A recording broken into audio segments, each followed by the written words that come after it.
Hi, ഇന്നുണ്ടല്ലോ ഒരു morning drink ആണേ. വേറൊന്നുമല്ല, ടർമറിക് വാട്ടർ. ഇതിൻ്റെ റെസിപ്പി എല്ലാവർക്കും അറിയാവുന്നതാണ്. എങ്കിലും നിങ്ങൾ ഇങ്ങനെയാണോ ഇത് കുടിക്കുന്നതെന്നൊന്ന് ചെക്ക് ചെയ്തേക്കും. ഫസ്റ്റ് മഞ്ഞൾപ്പൊടിയുടെ കൂടെ നിങ്ങൾ കുരുമുളക് പൊടി ചേർത്തിട്ടാണോ കുടിക്കുന്നത്? ഇല്ലാന്നുണ്ടെങ്കിൽ നിങ്ങൾ ഇതുവരെ കുടിച്ചത് വെറുതെ ആയിരിക്കും. അപ്പോൾ ഇനി മുതലെങ്കിലും നിങ്ങൾ കുരുമുളക് പൊടി ചേർത്തിട്ട് വേണം വെള്ളം കുടിക്കാൻ. പിന്നെ മഞ്ഞൾപ്പൊടി ഇട്ട് വെള്ളം തിളപ്പിക്കേണ്ട ആവശ്യമില്ല. തിളച്ച വെള്ളത്തിലേക്ക് മഞ്ഞൾപ്പൊടിയും കുരുമുളക് പൊടിയും ചേർത്താൽ മതിയാവും.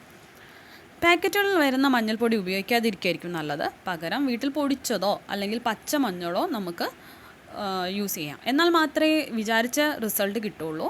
ഇത് രണ്ടും കിട്ടിയില്ലെങ്കിൽ ഇത് ഉണ്ടാക്കാൻ നിൽക്കണ്ട, വേറെ ഏതെങ്കിലും മോർണിംഗ് ഡ്രിങ്കിലേക്ക് മാറാവുന്നതാണ്. പിന്നെ അലർജി ഉള്ളവർ ഒന്ന് ചെക്ക് ചെയ്തിട്ട് വേണം ഇത് എടുക്കാൻ വേണ്ടിയിട്ട്. അല്ലാത്തവരിത് നമുക്ക് ഇത് തന്നെ കണ്ടിന്യൂ ചെയ്യാം. ഇത് വെറും വെയിറ്റിൽ എടുക്കുന്നതായിരിക്കും നല്ലത്. അപ്പോൾ നമുക്ക് ടീയും കോഫിയൊക്കെ ഒഴിവാക്കാൻ സാധിക്കും. അപ്പോൾ എല്ലാവരും ഹെൽത്തി ആയിട്ട് സന്തോഷമായിട്ടിരിക്കുക. അപ്പോൾ നമുക്ക് വീണ്ടും കാണാം. ബൈ.